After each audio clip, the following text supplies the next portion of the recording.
the dough for the pizza.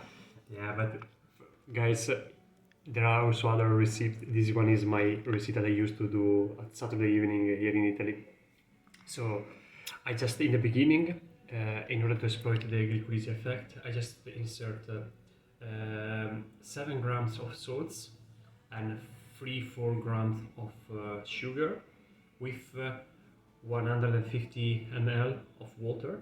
Better if it's warm water, so it will melt first the sugar and the salts. Then when I see that the grains are already melted, so that I cannot see any more of them, I put 300 grams of flour. Pizza flour. Pizza flour, white flour. In Italy we have the 0 type. You can have also 00, but it's better the 01 because otherwise the 00 is even more worked, so it's less healthy, let's say, in this way. Then I mix everything and I let rest for 10-15 minutes. After 10-15 minutes, because I don't want it to get too dry, like I just want that the flour absorb the liquid with the salt and the sugar. After 10-15 minutes, I put 50 ml of water. It needed to be normal temperature, not warm, otherwise it will kill my yeast. And more or less, how much yeast?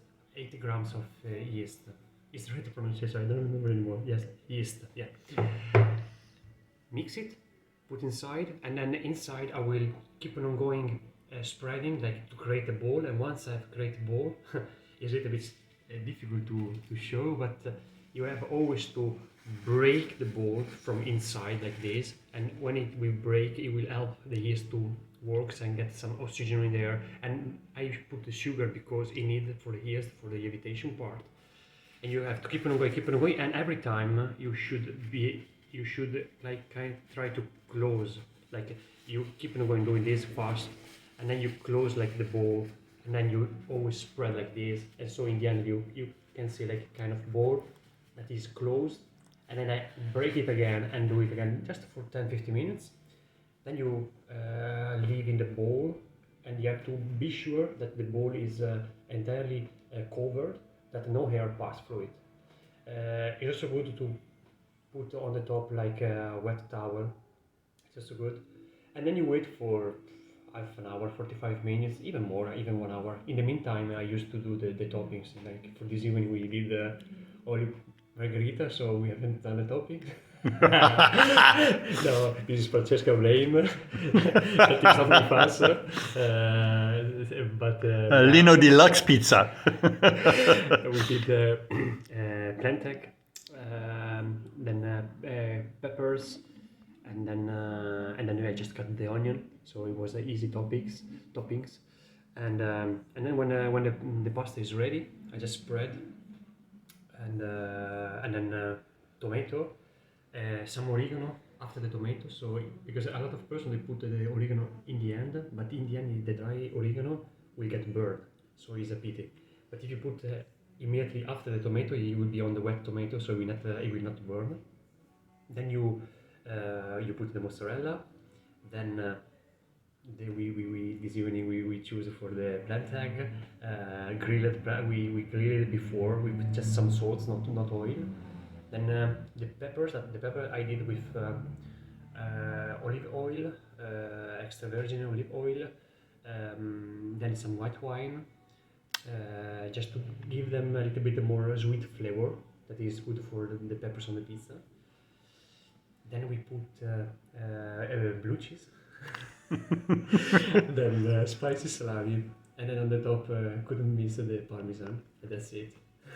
It was wonderful, cooked at a very high temperature oven. How many degrees centigrade? We indeed.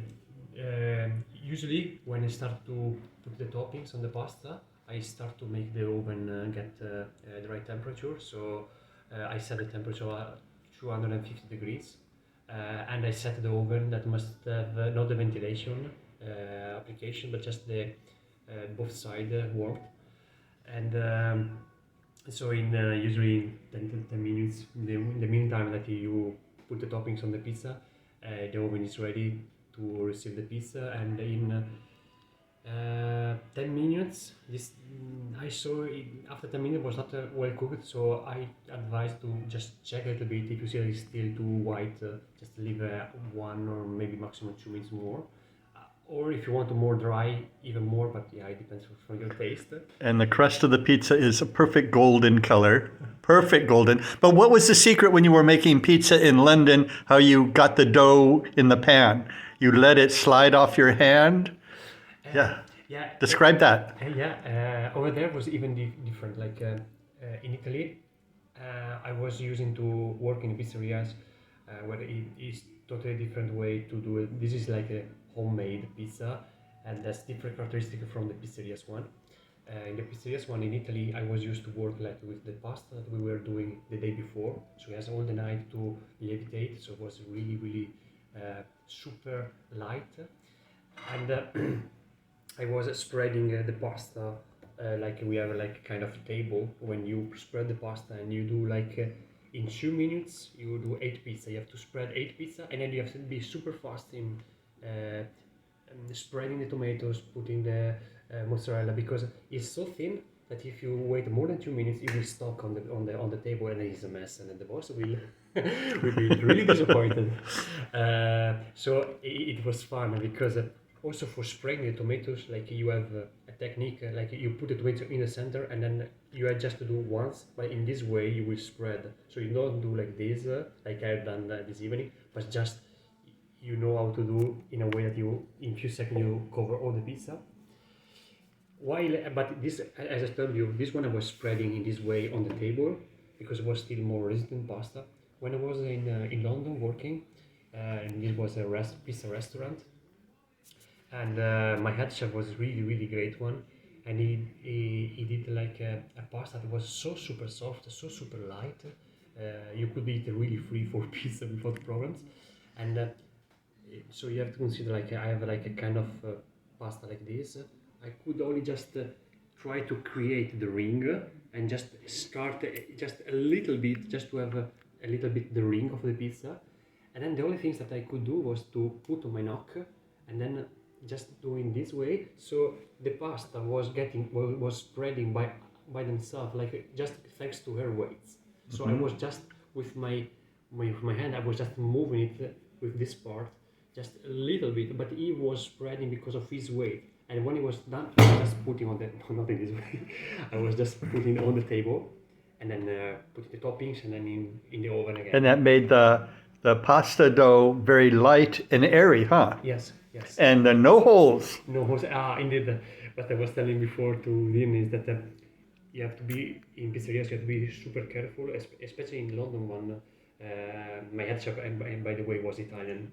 That's why it was so good in doing pizza, because so you have to be really delicate, and it's really hard when you have to do 300-400 pizza each evening, and you have to be really fast. You cannot be really. You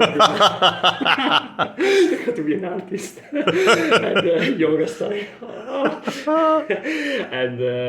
And so I said to him, like, it's unbelievable how those are kind of skill that you develop because you need to perform, and you are super fast but super soft because you don't need.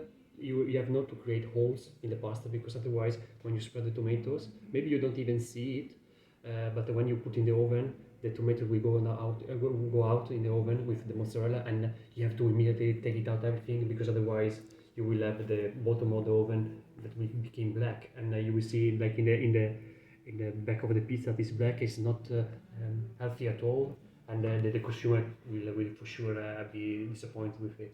So, and it was funny because you have to be super fast, but after a while you understand how to do, and it's beautiful. That's a good secret to know. And you just have it cooked in the pan with very little olive oil, Yeah, right? exactly. Just very little. Indeed, So it wouldn't stick. For this evening, we didn't use olive oil, made not for the plantains, nothing. We just grill them without any kind of just plantains and just a bit of salt, nothing more. And and I just put on the pan just because otherwise it will get stuck. Yeah. Eggplants, not plant eggs. Sorry. Sorry. And I hope every one of you, when you want pizza, you just have to come to Milano and you will be my guest. Thank you, Lino.